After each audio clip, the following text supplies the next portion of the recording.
Oi, pessoal. A gente está aqui para conversar com vocês à distância, infelizmente, né? Porque o país, o mundo, né? Todo está numa situação traumática e que nos obriga ao isolamento social. Mas vamos tentar perder o mínimo possível. É claro que o contato direto, pessoal, o diálogo entre a gente é fundamental, eu acredito, para que a gente transmita bem e seja bem captado e enfim, mas na falta da possibilidade de contato direto, momentaneamente a gente vai passar por aqui aquele conteúdo que a gente se propôs a passar para vocês. Eu gostaria que vocês então acessassem essas aulas. Eu hoje encaminhei um texto sobre inquérito policial para que vocês acessem no Aprender e leiam aquilo e por favor me façam um resumo daquilo, uma resenha, pode ser em 2 ou 3 laudas, só para saber assim o que vocês captaram daquele texto todo. Também não é um texto longo, são apenas 9 laudas, salvo engano, e para vocês, né, não perderem o contato com a matéria. Eu vou tentar recomeçar aqui agora do ponto em que a gente tiver parado. Essas nossas conversas aqui gravadas se destinam aos 2/5 termos, né? E por isso eu vou começar de onde eu parei, me parece, pro último termo. Ah, a gente estava falando sobre o inquérito policial e mais precisamente sobre o início do inquérito policial, as formas pelas quais se inicia o inquérito policial. Vocês se lembram que durante as aulas a gente chegou a comentar a natureza do inquérito de procedimento administrativo. Vimos que é uma das duas formas previstas em lei, junto com o termo circunstanciado, para a apuração das infrações penais. E vimos que o inquérito policial é a forma mais tradicional e mais comum de investigação policial, mas que não é a única forma de investigação criminal. Nós vimos que há a possibilidade dos procedimentos de investigação criminal instaurados no âmbito do Ministério Público, hoje chancelados pelo Supremo Tribunal Federal e até regulamentados pelo Conselho Nacional do Ministério Público. Vimos também que é possível coletar elementos informativos para formar a convicção do promotor de justiça ou do procurador da República, na hipótese de competência federal, em procedimentos como auditorias fiscais e sindicâncias administrativas, processos administrativos disciplinares, nas próprias comissões parlamentares de inquérito, enfim. Mas o inquérito policial é a via por excelência para a apuração de infrações penais. É o mecanismo que a lei estabelece como regra para a instauração de investigação policial. O inquérito tem como própria razão de ser a existência de um fato capaz de constituir crime. Não necessariamente um fato criminoso, até porque, como a gente deixou bem claro já, uma das finalidades do inquérito é justamente averiguar se aquele fato é ou não criminoso, de modo que basta uma aparência de crime para que se justifique a sua investigação por meio de inquérito policial. Bem, a lei, tendo em conta que a própria instauração do inquérito, a própria atividade de investigação do crime pelo Estado pode implicar transtornos, pode implicar restrições às garantias individuais do cidadão, a lei já procura disciplinar o trâmite do inquérito, a sua forma de instauração, seus prazos e etc. Tá? Embora não se confundam inquérito e ação, tá? O inquérito é administrativo, não tem nada de jurisdicional, né? E ele é preparatório de uma eventual ação. Portanto, é um procedimento que não é ação penal, não se confunde com ação, né? Apesar disso, para que se saiba como é que vai ser instaurado o inquérito, ou seja, para se saber qual é a forma correta de se instaurar o inquérito, que modo vai ser instaurado aquele inquérito para a apuração daquele crime, é imprescindível que se lance os olhos lá para frente, lá para o futuro, e se verifique se é ação penal, ação privada, se for ação penal pública, se ela é uma ação pública condicionada à representação ou incondicionada, porque a natureza da ação penal, sob o aspecto subjetivo, ou seja, de quem é o titular da ação penal, já reflete aqui antes da ação penal na instauração do inquérito. Embora não se confundam as duas coisas, não tenha nenhuma relação, nenhuma vinculação necessária entre a ação penal e inquérito, a forma que se pode iniciar o inquérito depende da natureza da ação sob aquela classificação subjetiva de quem é o titular da ação. E a partir de quem é o titular do direito de ação penal, a gente distingue a ação pública, que pode ser incondicionada ou condicionada à manifestação do ofendido ou de seu representante legal.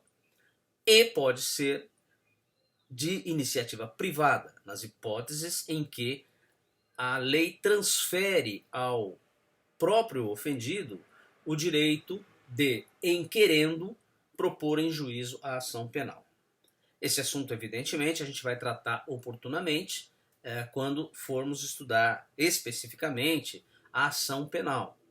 Mas é imprescindível lembrar isso, saber que a ação penal ela pode ser pública, ou seja, iniciada pelo próprio Estado por intermédio do Ministério Público, que, nos termos do artigo 129, inciso 1º da Constituição Federal, é o órgão, né, do Estado incumbido do exercício da ação penal pública, ou ação de iniciativa privada, quando, naqueles poucos casos, em caráter excepcional, o legislador transfere ao próprio ofendido, por si mesmo ou por seu representante legal, quando ele não tiver capacidade de estar em juízo, o direito de exercer a ação penal.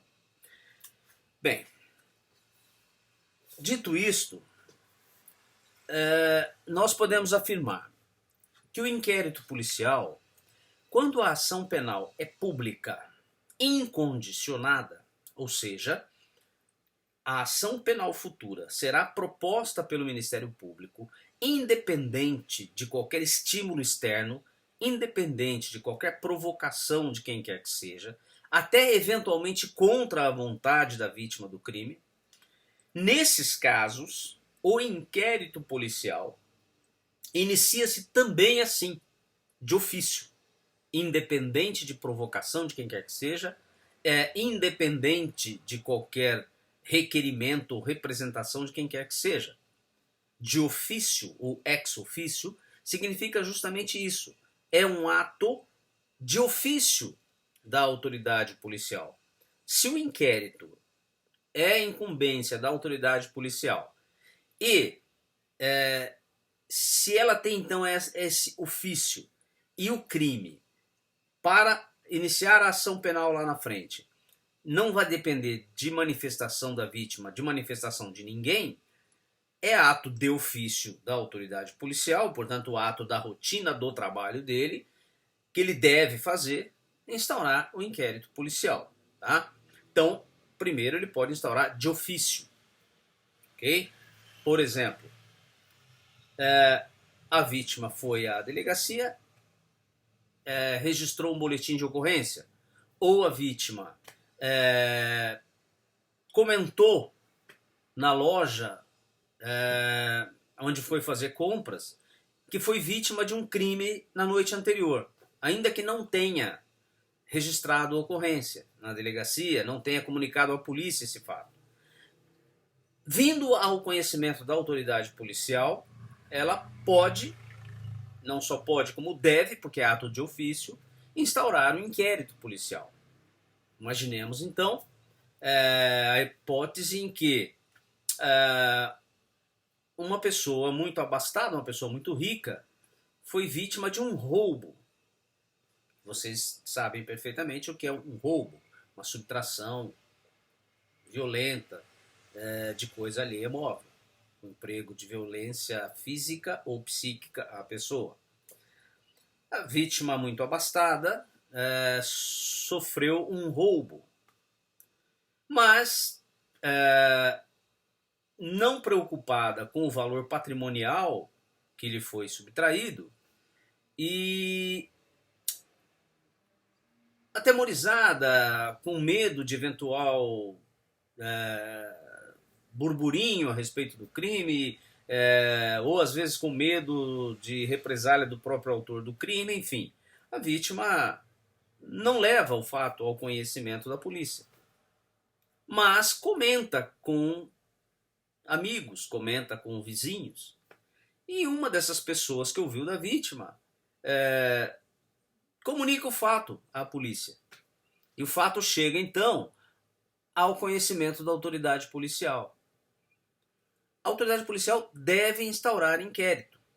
Ainda que a vítima fale, não, mas eu não precisa, não quero, pouco importa, tá? Porque é ato de ofício, já que o crime de roubo, como a grande maioria dos crimes tipificados na nossa legislação penal, é crime de ação pública incondicionada. Tá? Muito bem. Em sendo assim, tá? De ofício, ele instaura como? De ofício, ele instaura ou por portaria, o delegado baixa uma portaria dizendo, tendo tomado conhecimento de que no dia tal, ou entre os dias 3 e 5 do mês tal, do ano tal, e faz uma descrição sucinta do que ele teve conhecimento e expressamente diz, instaura um inquérito policial para a apuração desse fato.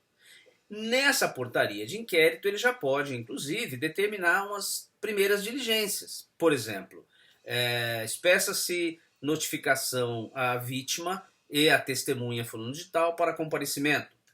Junte-se cópia do boletim de ocorrência, se foi o caso, né? O boletim, o RDO, Registro Digital de Ocorrência, se ela foi lavrada. E assim por diante, já começa a determinar os primeiros atos de investigação. E daí por diante o inquérito vai se desenvolvendo e formalizando, né, juntando naquele procedimento administrativo os elementos de informação a respeito do fato, das suas circunstâncias, autoria, participação, motivos, finalidades, consequências, extensão do dano causado pelo crime, enfim, né? A segunda forma, além da portaria, é o auto de prisão em flagrante.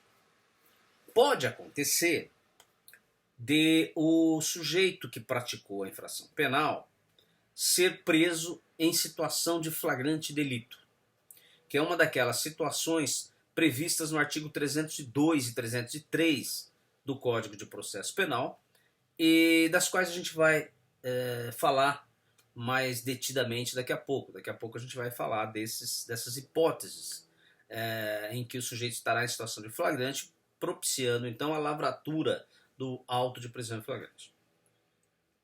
Muito bem. Se o sujeito é detido numa situação de flagrante, seja pela polícia, seja pela própria vítima ou por um terceiro, já que qualquer pessoa pode prender quem esteja em situação de flagrante delito, se esse autor da infração penal é detido ainda em situação de flagrante, imaginemos, a título de exemplo, uma situação clara, típica. o sujeito é detido portando uma arma de fogo sem ter autorização legal, sem ter o porte de arma, sem ter a licença, o registro da arma. Ele estará numa situação típica de flagrante, porque estará cometendo uma infração, inclusive uma infração permanente, estará em plena consumação de um crime permanente. Tá? Então ele estará numa situação de flagrante delito. Nesse caso, levado à presença da autoridade policial, a autoridade policial deverá iniciar o inquérito por auto de flagrante. Tá? Por quê? Porque aí não vai precisar baixar uma portaria, já que o próprio auto de flagrante já é acompanhado da oitiva, ou ele já contém a oitiva das testemunhas, quando houver vítima, né, não é o caso aqui desse exemplo, porque o crime de porte de arma não tem um sujeito passivo imediato, não tem uma vítima imediata, mas se houver uma vítima, ouve-se a vítima, né, e, por fim, ouve-se o indiciado no auto de flagrante. E isso já é o início do inquérito, porque já está se colhendo informações. Quando se ouve a vítima, quando se faz a apreensão da coisa. Nesse exemplo aí, por exemplo, né? Nesse exemplo, por exemplo, é bom. Mas nesse exemplo aí do porte de arma ilegal, no auto de prisão vai constar, no momento da prisão em flagrante, o auto vai ser acompanhado, evidentemente, do documento de apreensão, do auto de exibição e apreensão dessa arma, né?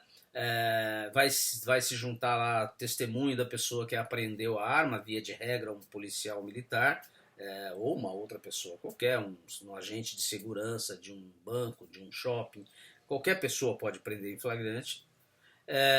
E aí, isso já é o início de prova, já é o início de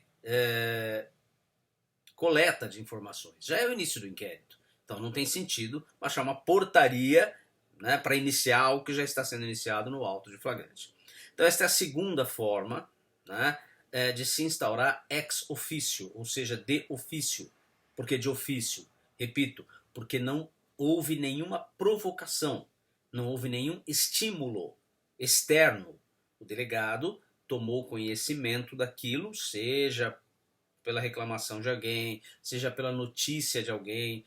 Quando alguém leva ao conhecimento da autoridade policial ou do Ministério Público um fato criminoso, chama-se notícia criminis. Então, ele teve conhecimento dessa notícia criminis, seja por qualquer forma, até pela imprensa eventualmente, ou pelo condutor, que é a pessoa que apresentou o preso, né? Quando caso de flagrante.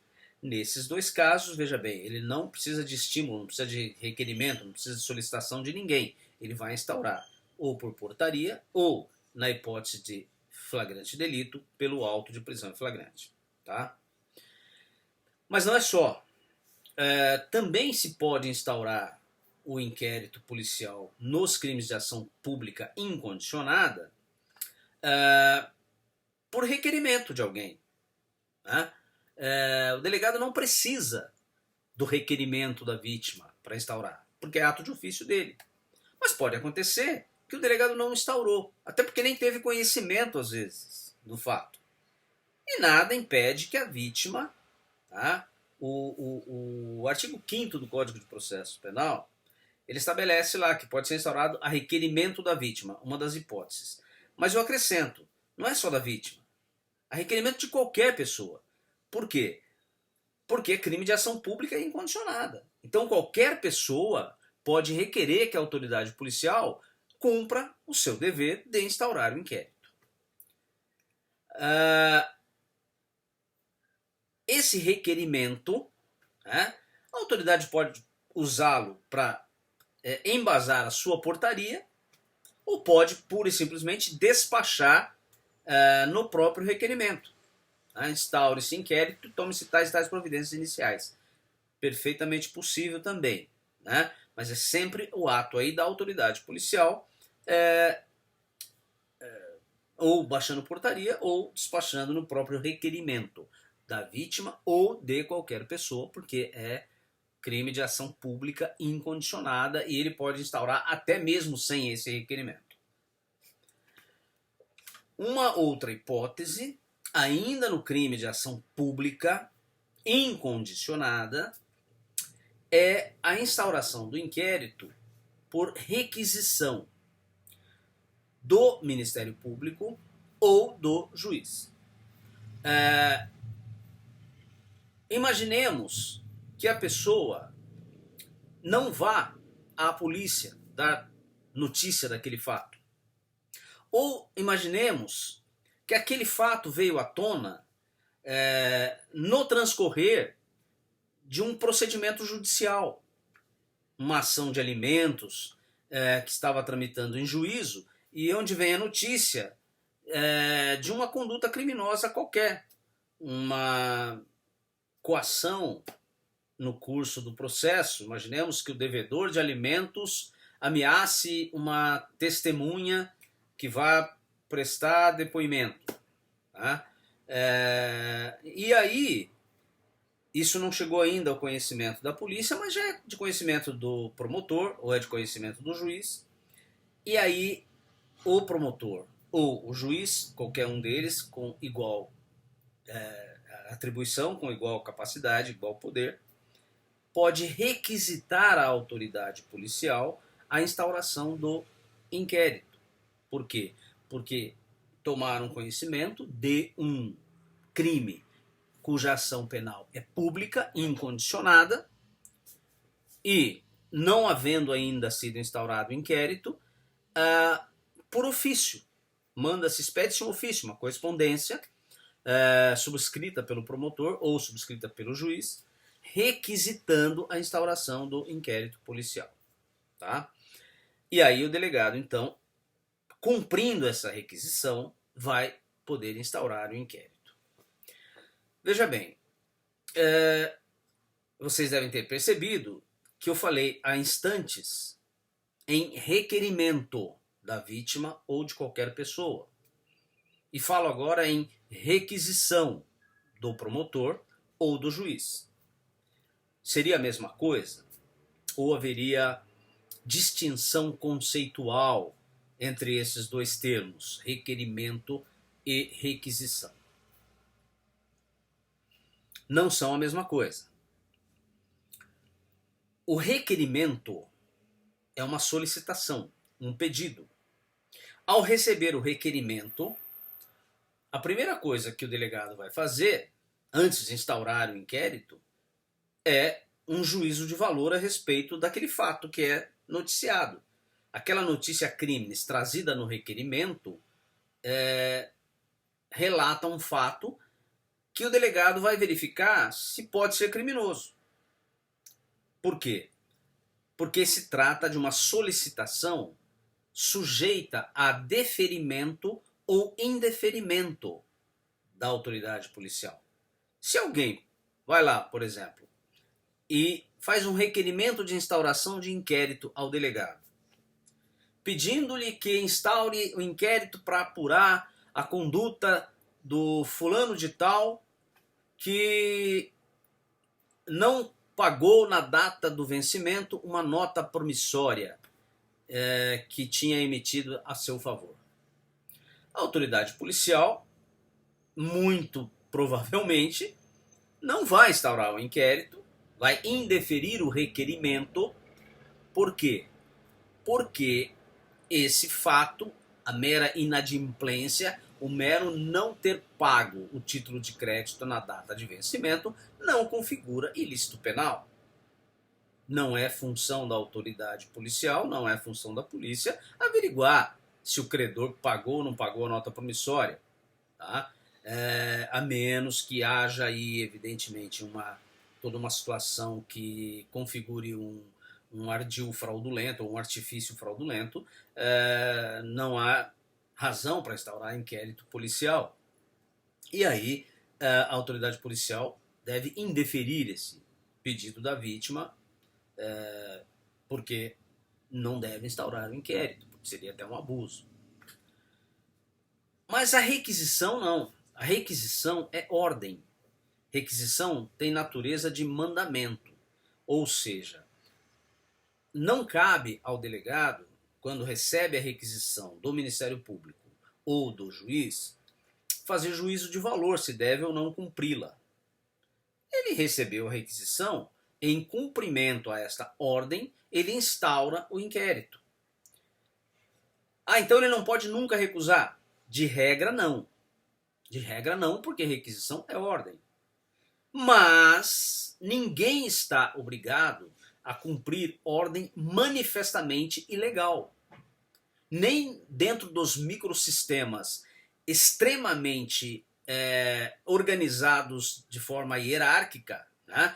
Por exemplo, numa estrutura militar, se o oficial dá um comando ao soldado raso para matar alguém sem nenhuma razão para aquilo, o soldado raso não está obrigado a cumprir a ordem do oficial. Não é porque o coronel ou o general mandou que ele atirasse em alguém que ele pode atirar sem se responsabilizar por isso. Porque a ordem é manifestamente ilegal. Não há razão. Imaginemos que o coronel diga assim, olha, esse sujeito aí ficou olhando feio para mim. Vai lá e dá um tiro na cabeça dele. Óbvio que se o soldado for lá e fizer isso, ele vai responder pelo homicídio, porque a ordem é manifestamente ilegal. E assim é a mesma coisa. Né? O delegado não deverá cumprir, só não poderá cumprir a requisição do juiz ou do promotor, se ela constituir uma ordem manifestamente ilegal. Tá? Mas veja bem, a expressão é manifestamente ilegal. Isso significa que a ilegalidade, para justificar a recusa ao cumprimento desta requisição, tem que ser uma ilegalidade manifesta, clara, evidente. Tá? Na dúvida, como é uma requisição, a autoridade policial deve instaurar o inquérito policial. Então, são estas as formas de instauração do inquérito quando se trata de crime de ação pública incondicionada. Tá? Repassando, por portaria da autoridade policial, por auto de prisão em flagrante, por requerimento da vítima ou de qualquer pessoa, porque o crime é de ação pública incondicionada, ou por requisição do Ministério Público ou do juiz. Aqui só um lembrete, o PLS 156, projeto de lei do Senado, que trata do novo Código de Processo Penal, que está em trâmite, ele está retirando a possibilidade de o juiz requisitar o inquérito. Então, muito provavelmente, daqui a algum tempo, eventualmente até quando vocês já estiverem terminando o curso de Direito, saindo da faculdade, se o projeto de novo Código de Processo Civil continuar no trâmite normal, é possível, pode acontecer, de na época já não haver a possibilidade de requisição pelo juiz. Por quê?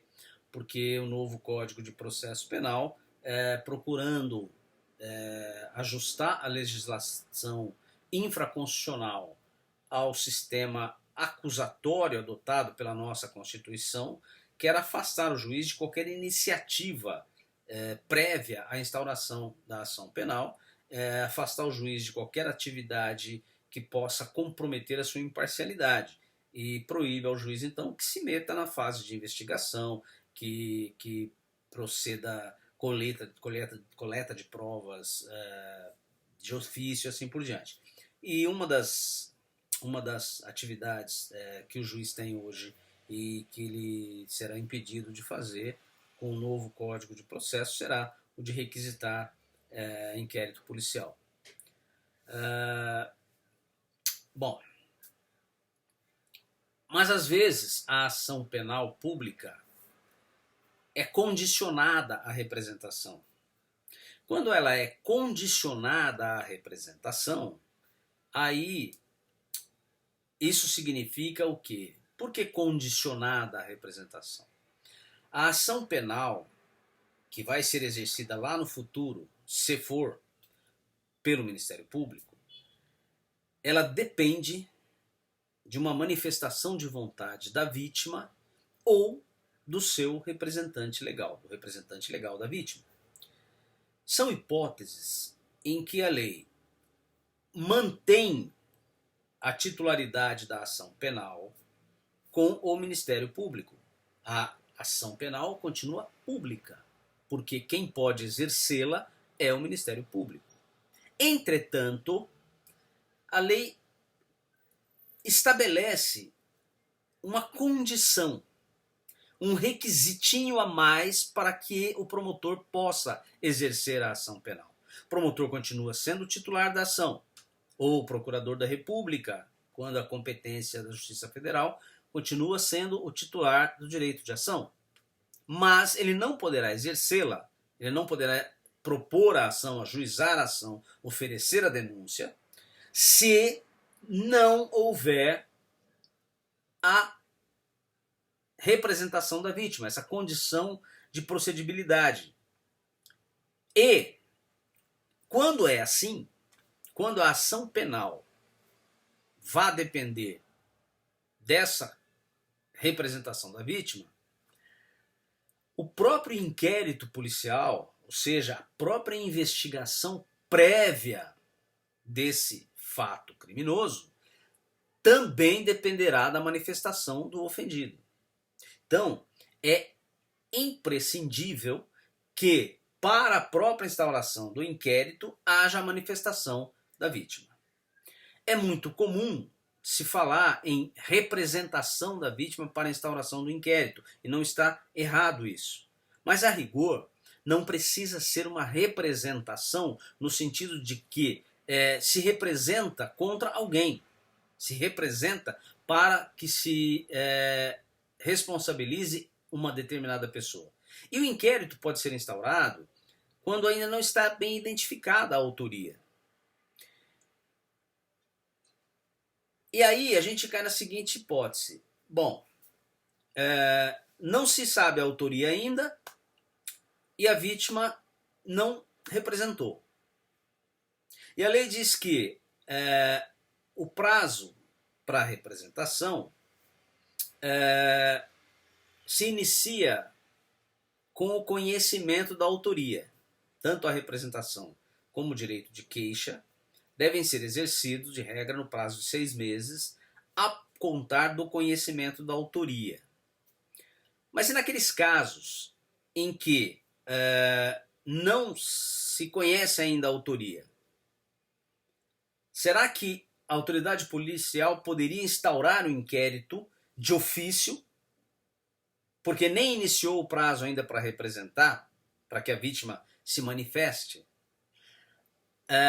Já vi pessoas defendendo isso, mas me parece que seria um absurdo, né? Porque a vítima pode dizer assim, eu nunca vou, pouco importa quem é o autor dessa infração penal, eu não vou representar. Então imaginemos um crime cuja ação penal é pública, mas condicionada à representação. O crime de ameaça, por exemplo. A vítima recebeu lá uma carta ameaçadora.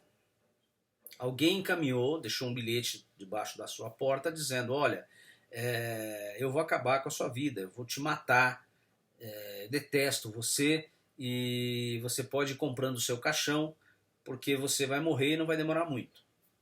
É realmente uma ameaça assustadora. Não há dúvida que se caracterizou aí um crime de ameaça. Mas a autoria é desconhecida. Portanto, não se iniciou o prazo de 6 meses ainda para que a vítima exerça o direito de representação. Já que esse prazo se inicia a partir do conhecimento da autoria, e não se conhece quem é o autor ainda desse bilhete. Em razão disso, por não ter se iniciado ainda o prazo para a vítima oferecer a representação, será que poderia a autoridade policial iniciar o inquérito de ofício, independente da vontade da vítima, para apurar a autoria? Me parece que uma interpretação sistemática e teleológica do dispositivo do artigo 5º parágrafo 4º do Código de Processo Penal, leva a uma resposta negativa. Tá? Por quê? Porque, primeiro, o que a lei quer é a manifestação da vítima como condição até de se investigar o fato. Segundo, e se a vítima não quiser representar? Se ela não quiser representar, se conhecido o autor do crime, a autoridade não pode investigar. Se ela não quiser representar, desconhecido o autor do crime, ele poderia investigar? Para quê? Qual a utilidade desta investigação? Então, nada justifica a possibilidade de se instaurar o inquérito antes do início do prazo para representar, quando a vítima não se manifestou. É claro que se a vítima se manifestar, é óbvio, aí sim, né? Ela pode se manifestar, estará satisfeita, inclusive, essa condição de procedibilidade. Ela não precisa dizer especificamente quem é o autor. Ela diz, olha, eu quero representar para que o responsável por esse crime seja punido, seja responsabilizado na vara criminal. Mas pode ser que ela fique silente. E enquanto ela não se manifestar, me parece que não se justifica a instauração do inquérito policial. Vou repetir, talvez tenha ficado um pouco confuso, mas veja bem. Quando a ação penal é condicionada, embora pública, ela é condicionada à manifestação da vítima, que se chama representação, o próprio inquérito, para ser instaurado, precisa dessa representação. Mas a lei estabelece um prazo para a representação, que é de 6 meses. A partir de quando? Da data do fato? Não. A partir do conhecimento da autoria. Ora, e esse lapso entre o fato e o conhecimento da autoria? A autoria não foi conhecida. Poderia se instaurar inquérito sem a representação da vítima, sem a manifestação da vítima? Já que não se iniciou o prazo para a vítima representar, porque ainda não é conhecida a autoria? Parece que não. Parece que não, por isso pelas razões que eu acabei de expor. Primeiro que a vítima pode nunca querer representar. E aí, como conferir uma legitimidade retroativa para aquela investigação que foi instaurada para apurar um crime de ação pública condicionada quando não havia manifestação da vítima? Segundo, qual a utilidade prática dessa investigação? Para que fins se movimenta a máquina estatal, se movimenta a polícia? Custos, tempo, para nada? Se a vítima não quer representar, a vítima não manifestou vontade nesse sentido, então o inquérito vai depender, quando a ação é pública condicionada à representação, já estando definida a autoria ou não, pouco importa, o inquérito precisa da manifestação da vítima para ser iniciado, para ser instaurado. Nessas hipóteses de ação pública condicionada, é possível a instauração mediante requisição do juiz ou requisição do promotor? Desde que essa requisição do Ministério Público ou do Poder Judiciário esteja acompanhada da manifestação da vítima, da representação da vítima. Essa manifestação da vítima, para autorizar a instauração do inquérito e eventual futuro processo crime em face daquele sujeito que é o autor da infração penal, ela prescinde de qualquer formalidade, ela dispensa qualquer formalidade, qualquer forma solene estabelecida em lei. É pacífico na doutrina, é reiterado na jurisprudência brasileira que basta que haja uma manifestação de vontade inequívoca, ou seja, induvidosa, clara da vítima, no sentido de que quer representar. Então, basta, por exemplo, que a vítima, quando leva a notícia crimes à delegacia, quando leve lá o conhecimento do fato à polícia, ou quando vá à promotoria falar sobre o fato, manifeste a sua vontade. Se ela foi à delegacia, por exemplo, registrar um boletim de ocorrência, dizendo-se vítima de ameaça, que é ação pública condicionada à representação, e no boletim de ocorrência, no histórico do boletim de ocorrência, o funcionário, normalmente o escrivão de polícia, que está elaborando lá aquele boletim, faz consignar lá que a vítima, neste momento, afirma querer a responsabilização do autor da infração. Ou a vítima deseja representar neste ato. Basta que se coloque, se consigne no boletim de ocorrência uma expressãozinha assim, assinado pela vítima, tá? Ou pelo seu representante legal, na hipótese em que ela é incapaz. Isso basta. Estará satisfeita a condição de procedibilidade que permite a instauração do inquérito e que permite, eventualmente, lá no futuro, a ação penal em face do autor daquela infração penal. Tá? Muito bem.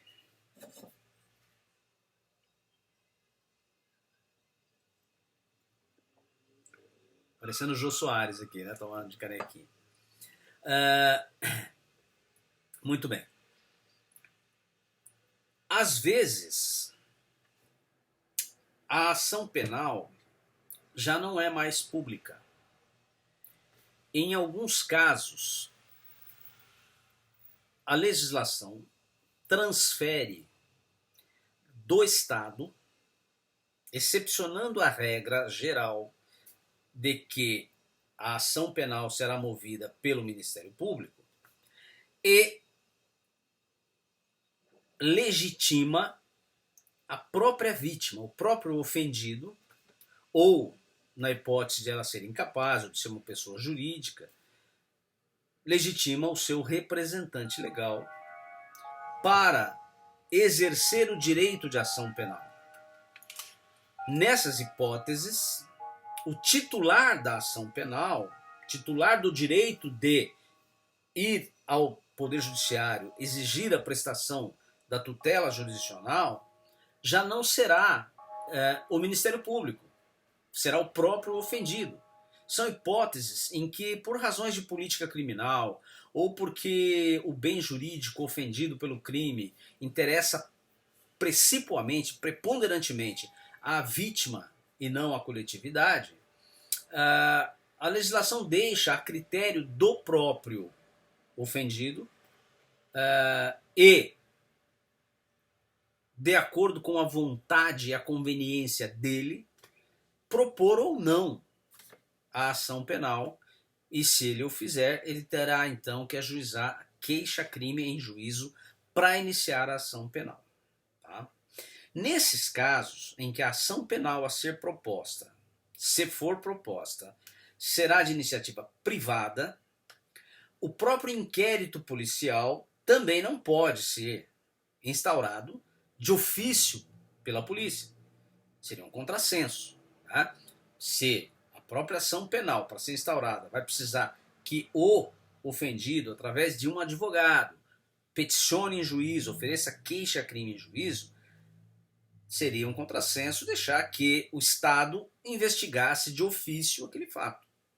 Por isso, nos termos do artigo 5º, parágrafo 5º do Código de Processo Penal, quando o crime for de ação penal de iniciativa privada, o início do inquérito policial só ocorrerá mediante requerimento do ofendido ou de seu representante legal. Tá? Então, se a pessoa foi vítima de um crime de ação privada, por exemplo, um crime de dano, ele teve uma desavença lá com seu colega de sala, e o colega de sala, irado com ele, com raiva, por causa daquela desavença lá, daquela briguinha lá na sala, na saída da faculdade, pegou um porrete e quebrou o para-brisa do veículo. Isso é um crime de dano. Como envolve aspecto exclusivamente patrimonial, a lei prefere deixar a critério do ofendido, se quiser, se achar conveniente, se achar oportuno, ajuizar a queixa-crime, processar o autor do dano. Muito bem. Para oferecer a queixa-crime lá na frente, a vítima vai precisar de elementos para embasar a queixa-crime. Não basta ele ir lá e falar, olha, ele fez isso, aquilo, quebrou meu carro, tal. Ele vai ter que demonstrar aquilo, vai ter que ouvir testemunhas, ouvir eventualmente o próprio averiguado, né, o suposto autor do dano, juntar lá o exame pericial dos danos, auto de avaliação do prejuízo e tal. Ele vai precisar de um inquérito, de uma apuração. A menos, evidentemente, que aquilo tenha sido demonstrado por outro meio, fotografias, relatos de outras pessoas em cartório, mas, de regra, ele vai precisar do inquérito. E para instaurar o inquérito, é preciso que haja um requerimento do ofendido. Então ele vai à autoridade policial e apresenta um pedido, um requerimento para que se instaure o inquérito. Esse requerimento, da mesma forma que a representação, também não precisa de solenidade, nenhuma formalidade maior. Basta que seja uma manifestação de vontade inequívoca. O requerimento para instaurar um inquérito. A queixa-crime depois é uma peça processual de natureza postulatória que deve ter os mesmos requisitos que tem a denúncia, é uma peça solene, formal. Mas o pedido de instauração de inquérito para apurar esse crime, aí não precisa nenhuma solenidade especial. Basta lá, igual a representação. Basta que no momento da lavratura lá do boletim de ocorrência, a vítima ou seu representante expresse de forma clara, sem dúvida, que quer que seja instaurado um inquérito policial para a apuração daquele fato, para que ela possa eventualmente propor a queixa-crime depois. Tá? É óbvio que ela pode também fazer um requerimento formal, ela mesma, ou através de um advogado, se ela preferir, ela pode fazer isso, mas não é necessário fazer isso. Basta que ela diga, eu quero que seja instaurado o inquérito, eu quero que se apure, eu quero que se averigue o que aconteceu. Basta isso. Mas sem essa manifestação, a autoridade policial não poderá iniciar o inquérito. Ok? Bem, aí surge uma seguinte questão. Nós vimos, né, que quando o inquérito pode ser instaurado de ofício, uma das possibilidades de instauração de ofício é pelo auto de prisão em flagrante. Porque quando o sujeito é preso em flagrante, o autor da infração penal é preso numa situação de flagrante, é detido, né, por exemplo, cometendo o crime ou logo após cometer o crime, e apresentado à autoridade policial, conduzido até a sede da delegacia, ele deve ser preso em situação de flagrante, lavra-se um auto de prisão em flagrante. Muito bem. Aí vem a indagação. E nas hipóteses de crimes de ação pública condicionada à representação, e nas hipóteses de crime de ação penal de iniciativa privada, em que a própria instauração do inquérito exige a manifestação do ofendido, ou, se ele for incapaz, do seu representante legal, será que seria possível o início do inquérito por auto de prisão em flagrante? Ou não seria possível por auto de prisão em flagrante, em razão da necessidade dessa prévia manifestação de vontade da vítima. Quando trata da prisão em flagrante, o Código de Processo Penal não faz nenhuma distinção entre crimes de ação pública condicionada ou incondicionada, e nem entre crimes de ação pública e crimes de ação de iniciativa privada. Portanto, a partir daí, a doutrina tem mais ou menos se pacificado no sentido de que nada impede a prisão em flagrante em crimes de ação penal privada ou crimes de ação pública condicionada à representação.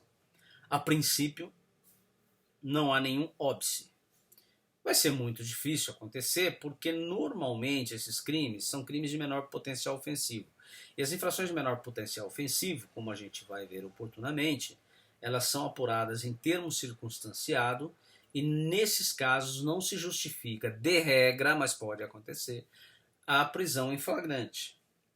Mas quando for caso, porque é possível, seria possível, né, também se lavrar o auto de prisão, apesar da necessidade da manifestação de vontade da vítima. Será que isso não impediria o auto de prisão em flagrante? Bem, como não há nenhum impedimento na lei processual a que se lavre flagrante em crimes de ação privada e em crimes de ação pública condicionada à representação, a solução que a doutrina tem apresentado é a de que se deva colher a manifestação da vítima antes ou durante a lavratura do flagrante.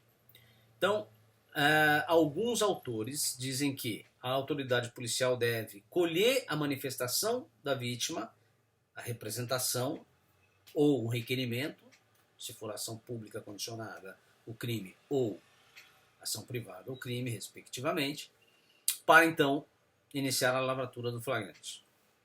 O entendimento majoritário é no sentido de que essa manifestação pode ser colhida durante o auto do flagrante. É comum que a vítima seja ouvida. E no momento em que se colhe o depoimento dela, como não há nenhuma solenidade especial para se colher essa manifestação da vontade dela, o delegado pergunta: o crime é de ação privada, o senhor quer representar? O senhor quer requerer o inquérito? Quer que a pessoa seja processada, seja investigada e depois eventualmente processada por isso? E a vítima vai se manifestar. A mesma coisa se for ação pública condicionada. O delegado adverte a vítima: olha, esse crime aqui é de ação pública condicionada.